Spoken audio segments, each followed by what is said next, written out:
इतने थे। उनके बाद जो सबसे ज्यादा मार्क्स है ना, उनके बाद नहीं, अब तो उनसे ऊपर है, मतलब मैंने जो देखे हैं उनके सबसे हाईएस्ट देखे थे, और उनके बाद जो मैंने ज्यादा हाईएस्ट देखे हैं वो ऑन के हैं। तो इन्होंने अपनी मनाजिल तय की थी कि हमारे साथ ही थे, और अब आपने इनसे क्वेश्चनिंग जो करनी हो, जो करना हो, जो चीज पूछनी हो, ये आज आपके पास है।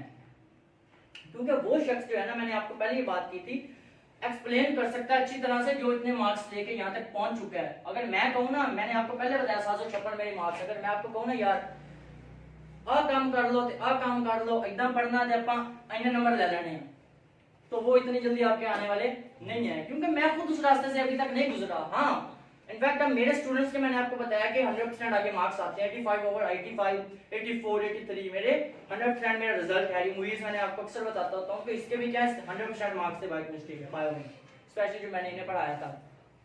तो अब ये मुझसे ज्यादा अच्छी तरह एक्सप्लेन कर सकते हैं कि यार इन्होंने किस तरह स्टार्ट किया था, क्या इनके एम्बिशंस थे, किस मकाम पे खुद को देखना चाहते थे जब इन्होंने अपना सफर स्टार्ट किया था। तो सर प्लीज। अस्सलाम वालेकुम। सर ने जिस तरह बहुत ज़्यादा इंट्रोडक्शन करवा दिया, मेरे ख्याल में कंप्लीट इंट्रोडक्शन करवा दिया। बाकी जो लाइफ में सक्सेसफुल होने के लिए सिर्फ एक थिंग है कि सबसे पहले आपके लिए एक गोल होना चाहिए। सबसे पहले एक गोल सेट करें। पास स्टूडेंट्स होते हैं, उनका ये होता है कि अगर मेरे पास वो 2-3 गोल बना लूं, अगर ये ना हुआ तो ये कर लूंगा, अगर ये यानी कि एमबीबीएस का एडमिशन ना हुआ तो डी.फार्म कर लूंगा, डी.फार्म में ना हुआ डी.फार्म कर लूंगा। कभी भी ऐसा नहीं होता कि आप 2-3 गोल अचीव कर लें या सेट कर लें।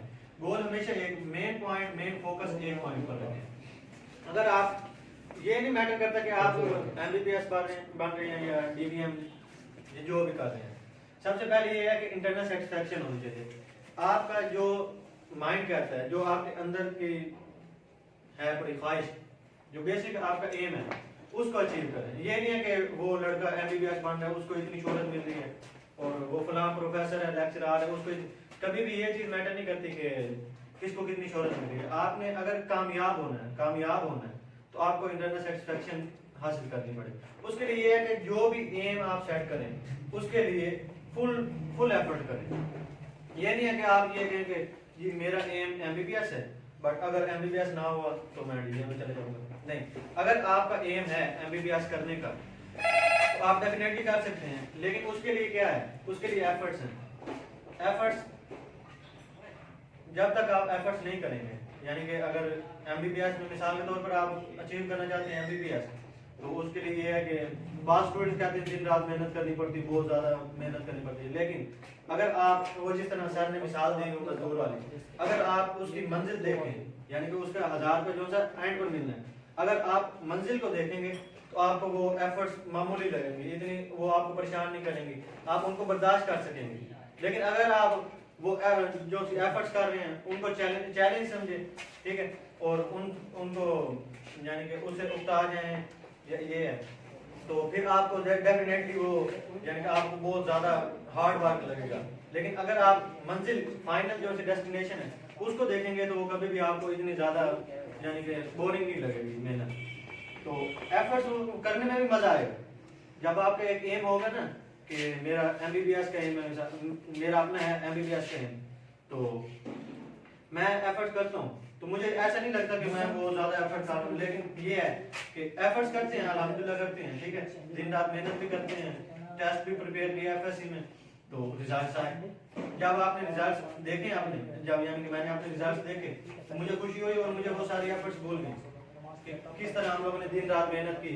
जब एक फल मिल जाए ना आपको मेहनत का, तो आपको अपनी मेहनत वो डिफिकल्ट नहीं लगती, और आप नेक्स्ट ट्राई करते हैं, फिर नेक्स्ट ट्राई करते हैं। बाद स्टूडेंट्स ऐसे होते हैं जिनके लाख उनका साथ नहीं देती, बाद बात होता है ऐसे, लेकिन वो भी एक आजमाइश होती है कि आप अपनी ड्रीम को अचीव करने के लिए कितनी एफर्ट करेंगे।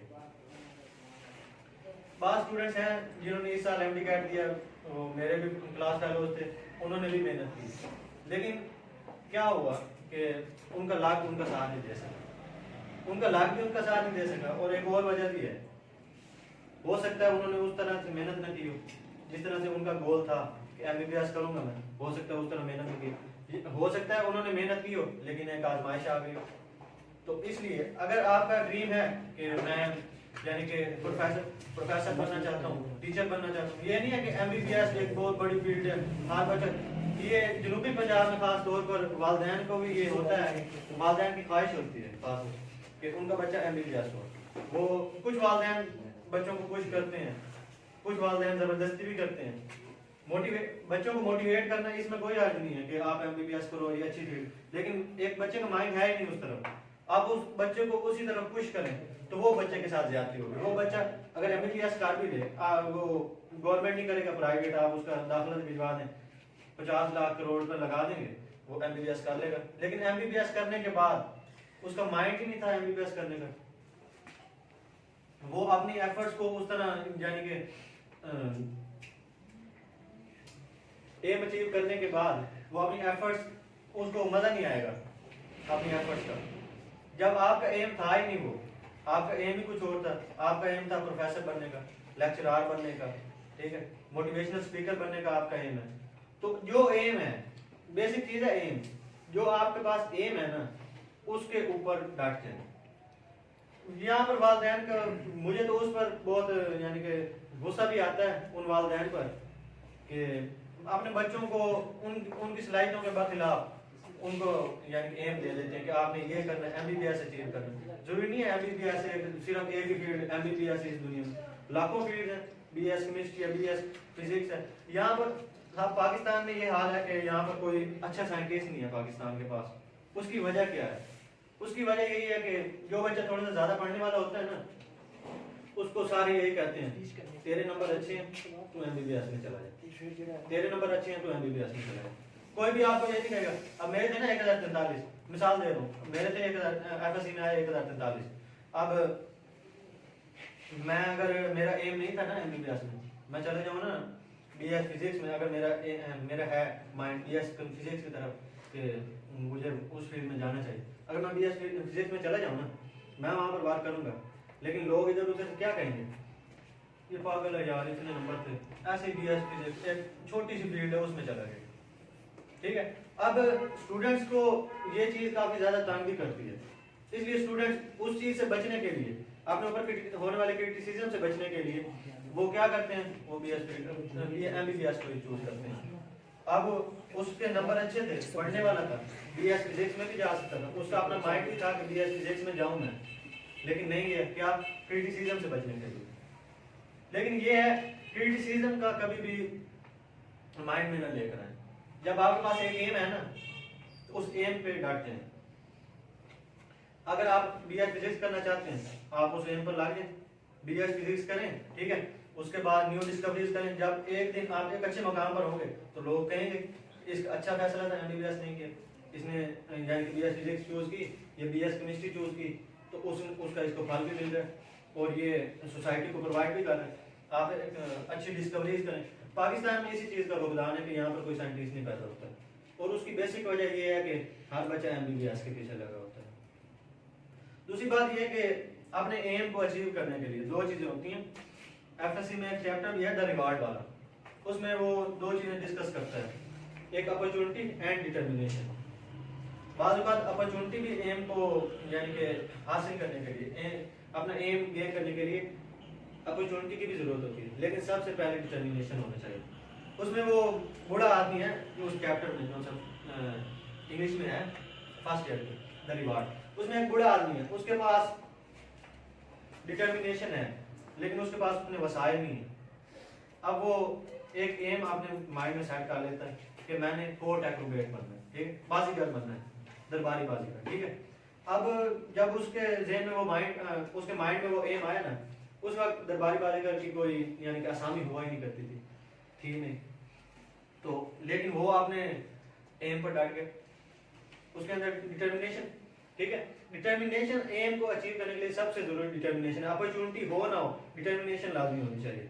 उसके पास डिटर्मिनेशन थी, अपॉर्चुनिटी नहीं थी, और उसने अपनी डिटर्मिनेशन को फिर बाद में आहिस्ता आहिस्ता, उसमें एम था, ठीक है, वो डिटर्मिनेशन को उसने अपॉर्चुनिटी में तब्दील किया, और आखिरकार जब दरबारी बाजीगर की एक आसामी क्रिएट कर दी उसने, और उसने क्या किया, फिर डिटर्मिनेशन से अपॉर्चुनिटी पैदा कर दी, ठीक है। अपॉर्चुनिटी आ गई उसके बाद, ठीक है, उसके बाद दरबारी बाजीगर तैनात हो। यानी कि ये है कि उसके पास अपॉर्चुनिटी नहीं थी, यानी कि कोई लोग उसको कहते थे कि जब दरबारी बाजीगर की कोई आसामी है ही नहीं तो तुम क्या ये पागलपन कर रहे हैं, ठीक है, तू ऐसे अपना टाइम फजूल कर रहे है। उसके बाद भी उस पर कहते थे, ठीक है, लेकिन एक दिन आया कि उसके पास अपॉर्चुनिटी भी आ गई, ठीक। इसलिए एम को अचीव करने के लिए जरूरी है कि आपके पास डिटर्मिनेशन होना चाहिए। मेरी जिस पोस्ट के बारे में सर ने कहा, सर हसनैन साहब ने, वो ये था कि I do not have a second plan, I want to become a doctor, ठीक है। हमेशा अपना एम एक ही रखो, ठीक है, और उस एम पर डांट लो। जब तक आपके अंदर डिटर्मिनेशन नहीं आएगी ना, एम कभी अचीव नहीं हो सकता। और जब आपके पास डिटर्मिनेशन आ गई है ना, तो एम जितना भी मुश्किल है ना, अचीवेबल है। दुनिया में कोई चीज नामुमकिन नहीं है, ठीक है, सिर्फ डिटर्मिनेशन। क्वेश्चन भी करना तो कर सकते हैं। आपका क्या शेड्यूल था, मतलब पढ़ाई का और खाने पीने? अच्छा हाँ, ये पढ़ाई के हवाले से मैं एक बात करूँ कि पढ़ाई के हवाले से कभी भी क्वांटिटी मैटर नहीं करती कि आप कितनी देर पढ़ते हैं, हमेशा क्वालिटी मैटर करती है आप किस तरह पढ़ते हैं। मेरी कुछ स्टूडेंट से बात होती है और मेरी क्लास फेलोज भी थे, अल्हम्दुलिल्लाह अल्लाह ताला इज्जत देने वाला, ठीक है, इसमें कोई शक नहीं है, ठीक है। ये था कि वो स्टूडेंट्स हो सकता है मेरे से ज़्यादा भी पढ़ते हैं, क्योंकि ब्रेक टाइम वो स्टूडेंट्स पढ़ रहे होते थे, लेकिन मैं लड़कों के साथ गपशप भी करता था, ठीक है। ये है कि अपने माइंड को हमेशा फ्रेश रखो, कभी भी टेंशन नहीं लेनी पढ़ाई के रिलेटेड। जब आप टेंस हो गए ना तो चीज़ें याद नहीं होंगी, ये डेफिनेटली। इसलिए ये है कि खुले माहौल में यानी कि गपशप करो स्टूडेंट्स के साथ। जब पढ़ने का टाइम है ना, जब आपको लगता है कि आप मुझे पढ़ना चाहिए, मेहनत करनी चाहिए, तो मेहनत करो, लेकिन जब आपके पास कुछ टाइम है तो रिलैक्सेशन लाजमी करो, ठीक है। अब जिस तरह इन्होंने पूछा कि शेड्यूल क्या था मेरा, शेड्यूल ये है कि एक अब हर स्टूडेंट का ना एक अपनी यानी कि लाइफ स्टाइल होता है, उसके मुताबिक टाइम टेबल बनता है।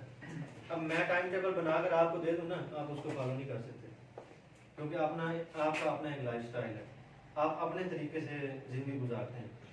लेकिन ये है कि जिस वक्त भी पढ़ो ना, जिस वक्त भी पढ़ो, कभी ये नहीं देखना कि टाइम टेबल, बाद स्टूडेंट्स होते हैं टाइम टेबल बना लेते हैं कि इतनी देर मैं फिजिक्स पढ़ूंगा, इतनी देर केमिस्ट्री पढ़ूंगा। मैं इस चीज़ पे कभी फोकस नहीं करता इतना। मैं कहता हूँ जब तक आपका एक टॉपिक क्लियर नहीं होता ना, जो सा आपने टॉपिक करना है, जब तक वो क्लियर नहीं होता तब तक आप पढ़ते रहो। बेशक आपको पूरी रात भी जागना पड़े ना उस टॉपिक को क्लियर करने के लिए, तो पूरी रात जागो। लेकिन अगर है कि आपका टॉपिक आधे घंटे में कंप्लीट हो गया तो कंप्लीट हो गया, इसमें कोई प्रॉब्लम भी नहीं, ठीक है। बाद स्टूडेंट्स थे मेरे साथ, वो यानी कि ब्रेक टाइम भी पढ़ रहे होते थे, मैं तो ब्रेक टाइम गप्पे शप्पे लगाता था स्टूडेंट के साथ, लेकिन वो पढ़ रहे होते थे। अब जाहिर बात है वो घर में मुझसे ज़्यादा पढ़ते होंगे, हो सकता है रातें जागते होंगे, लेकिन ये था कि उनमें फिर वो क्वांटिटी वाली चीज़ आ जाती, क्वालिटी वाली चीज़ नहीं आती, ठीक है। आप पूरी रात जागते रहें, ठीक है, किताब सामने खोल कर देख कर पढ़ते रहें, आपका जहन है ही नहीं उस तरफ, तो उस पढ़ाई में कोई फायदा नहीं है। क्वांटिटी तो होगी कि आपने इतने घंटे पढ़ लिए थी, मैंने 3 घंटे रात को पढ़ा, लेकिन क्वालिटी है नहीं, वो याद नहीं हो रहा आपको चीज़। बजाय इसके कि आप वो 3 घंटे सो जाएं, ठीक है, 3 घंटे सोकर 20 मिनट उसी टॉपिक को पढ़ें, अगर क्वालिटी आप दे देंगे तो वो 20 मिनट जो हैं वो 3 घंटे से बेहतर होंगे, ठीक है। इसलिए कभी भी ये मैटर नहीं करता कि आप कितनी देर पढ़ते हैं, दिन में कितनी देर पढ़ते हैं। मेरा ये मुझे अक्सर स्टूडेंट्स पूछते हैं, यार इतने मार्क्स आपके आए हैं माशाल्लाह, तो आप किस तरह पढ़ते थे, कितनी देर पढ़ते थे। स्टूडेंट्स समझते हैं कि मैं जी पूरी दिन और रात पढ़ता ही रहता था बस। नहीं, ऐसी बात नहीं है, मैं रात को जल्दी भी सो जाता था, ठीक है। जिस दिन टॉपिक्स मेरे अच्छी तरह हो गए क्लियर, मुझे पता होता था कि टॉपिक्स हो गए तो सो गया बस। क्योंकि एक चीज़ है ना, एक यानी कि आपके पास एक पेज है, जब आपको वो पेज तैयार हो गया तो फायदा ही कोई नहीं उस पेज को दोबारा पूरी रात जाग कर उस पेज को दोबारा पढ़ने का। बेहतर ये है कि उस पेज को समझो और गो थ्रू कर लो। और बेसिक चीज़ ये होती है कि कुछ बच्चों का एम होता है कि MBBS का, ठीक है, MBBS, क्योंकि मेरा तो ये था ना, उस लिहाज से कंसेप्चुअल स्टडी लाजमी करो, ठीक है। एक चीज़ होती है रट्टा, अब रट्टे की 2 किस्में होती हैं।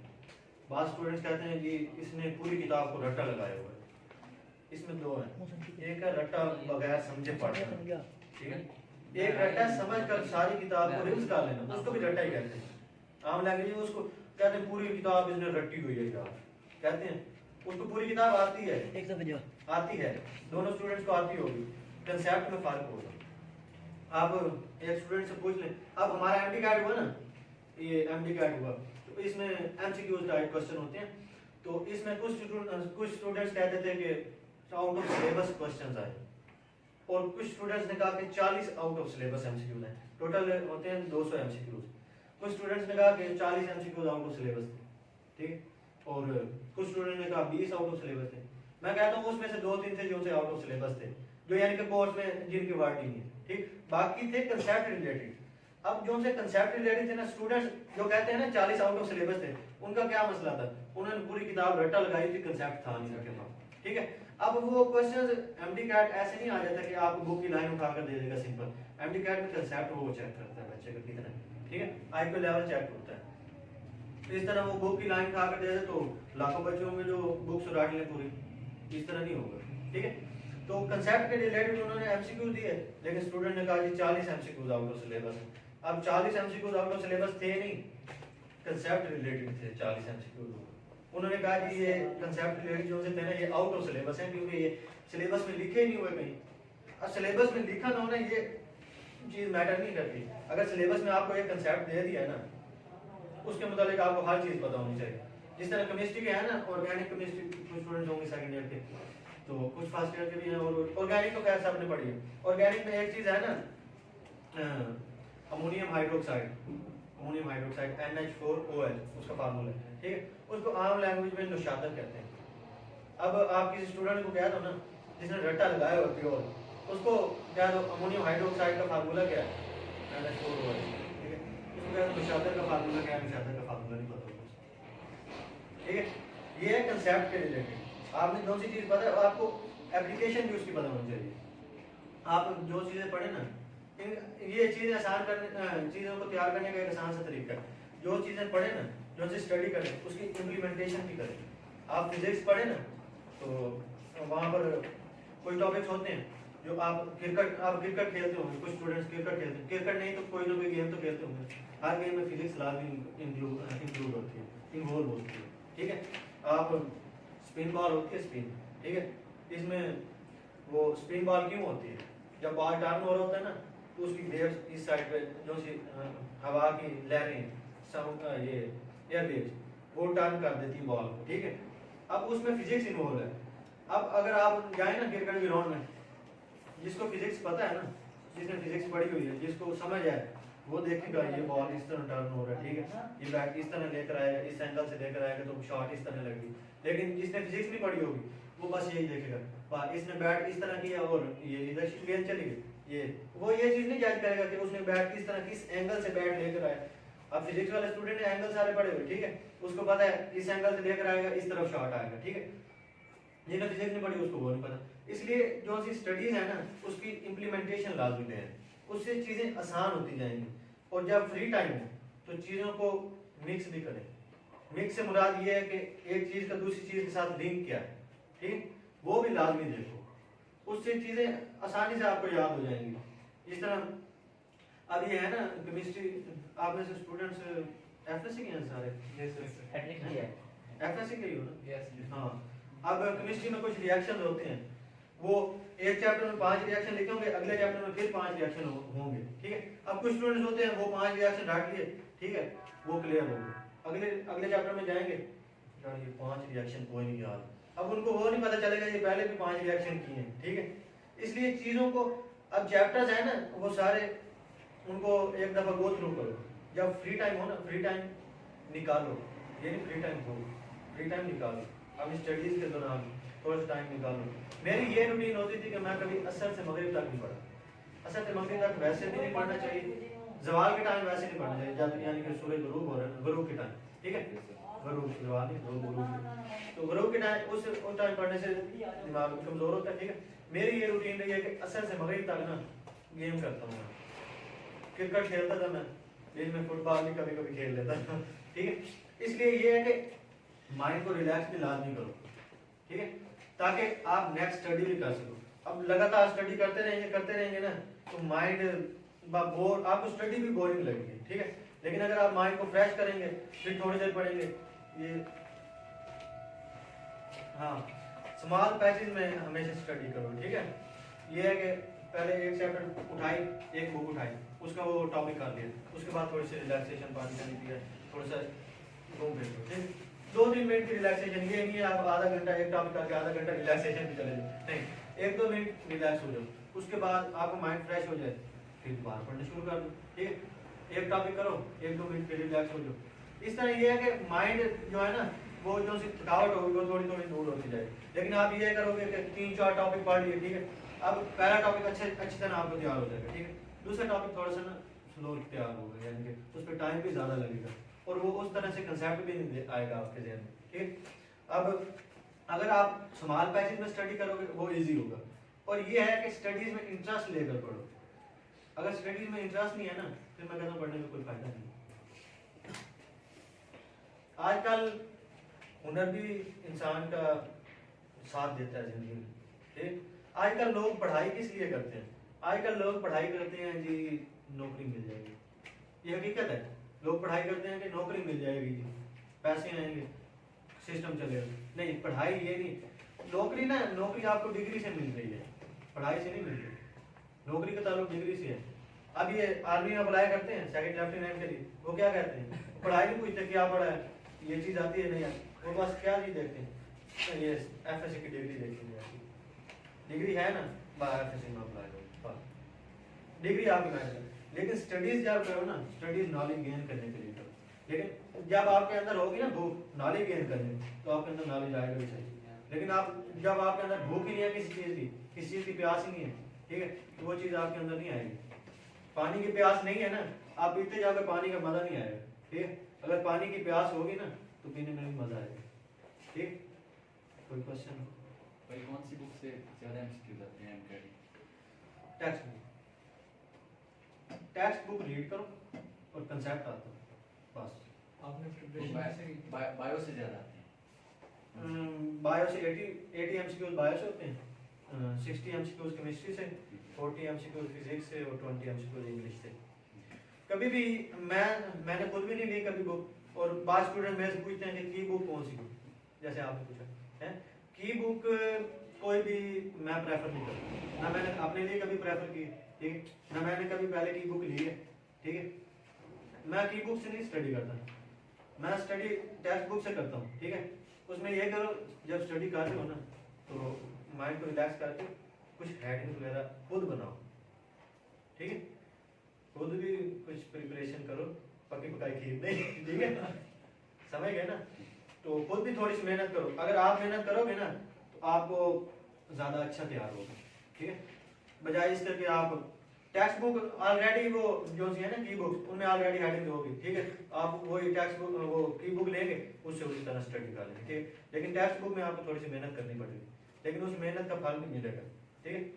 मेरे साथ स्टूडेंट्स थे वो टेक्स्ट बुक वो की बुक्स ले लेते थे, ठीक है, उससे डायरेक्ट डाटा, ठीक, डाटा से मुराद वो पूरी तैयार करना, ठीक है, उसमें कोई खुद से ऐड नहीं करना, ठीक है, यानी कि खुद मेहनत नहीं करनी। बात आजकल स्टूडेंट में ये सुस्ती बड़ी होती है, इसलिए आपने अंदर ना ये सुस्ती थोड़ी सी खत्म करो, यानी कि आपके अंदर सुस्ती ना हो, ठीक। जिस तरह बुक है ना आपके पास कोई भी, ठीक है, बायो है, फिजिक्स है, कोई भी टॉपिक है, उसको अपने लिहाज से मैनेज करो, उसको भी टीचर को चेक करवाओ, सर जी मैंने सही मैं था ना, मैं अब टीचर मुझे कहते थे कि तू पढ़ता क्यों था, मैं बायो के नोट्स मैंने बनाने होते थे, ठीक है।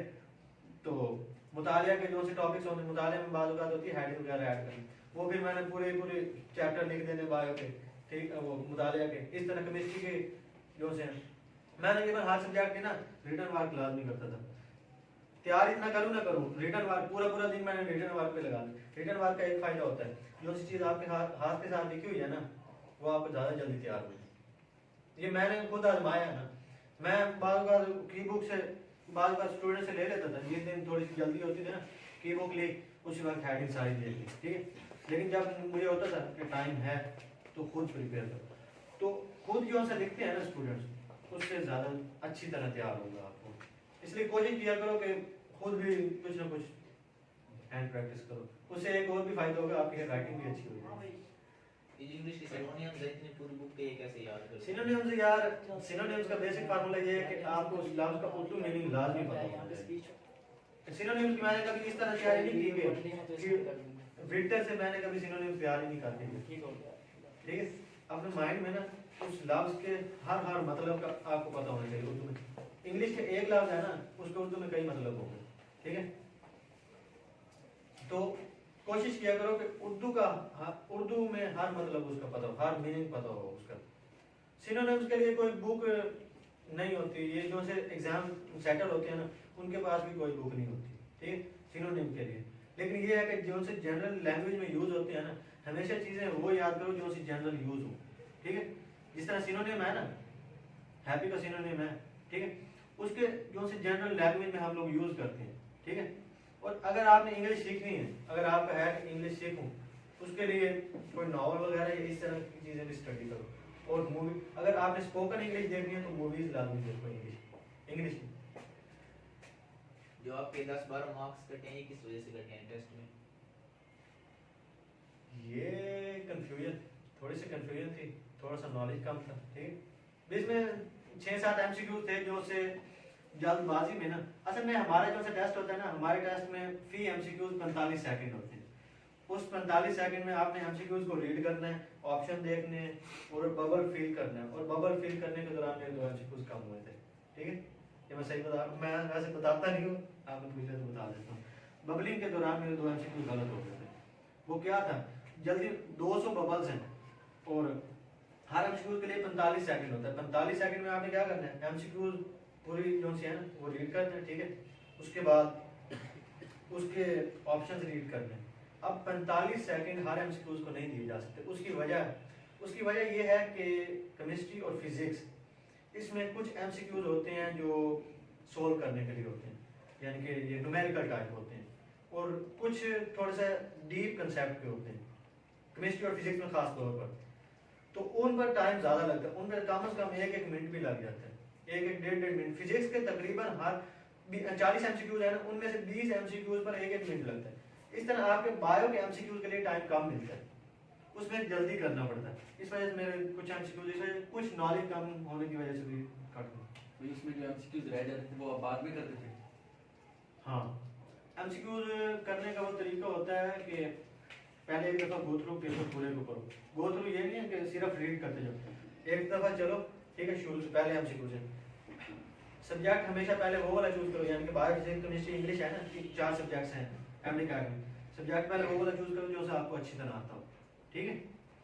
उससे ये होगा, जब आप वो वाला सब्जेक्ट कर रहे होगे ना, तो आप एमसीक्यूज करोगे, आपको वो वाला एमसीक्यूज इजी लगेंगे, ठीक है। बजाय इसके कि आप पहले मुश्किल सब्जेक्ट उठा लो, तो वो एमसीक्यूज आपको मुश्किल लगेंगे, उससे आपका माइंड जो है ना वो डिस्टर्ब हो जाएगा। और जो से एमसीक्यूज आगे आसान आने तो उनका भी बेड़ा गर्क हो गया, ये होता है। अच्छा, मेरा एक क्वेश्चन है आपसे। आपने कहा स्टडी आपने करनी है ना, इंटरेस्ट के साथ करनी है। अब आप तो चलो थोड़े आउटस्टैंडिंग स्टूडेंट है, मेरे जैसे स्टूडेंट हैं, नहीं, आप ऐसे भी बात मेरे जैसे स्टूडेंट, अच्छा ठीक है, जो मेरे जैसे थोड़े से लो लेवल स्टूडेंट्स हैं, उन्हें तो लेक्चर मतलब मैथ उनकी थोड़ी वीक है, मैथ एमडी कार्ड में नहीं, लाइक फिजिक्स है। अब उस सब्जेक्ट में कैसे इंटरेस्ट पैदा किया जाए? उस सब्जेक्ट में, अच्छा वो एक ना मकौला था, अगर आप साइंस कोटेशन इंग्लिश की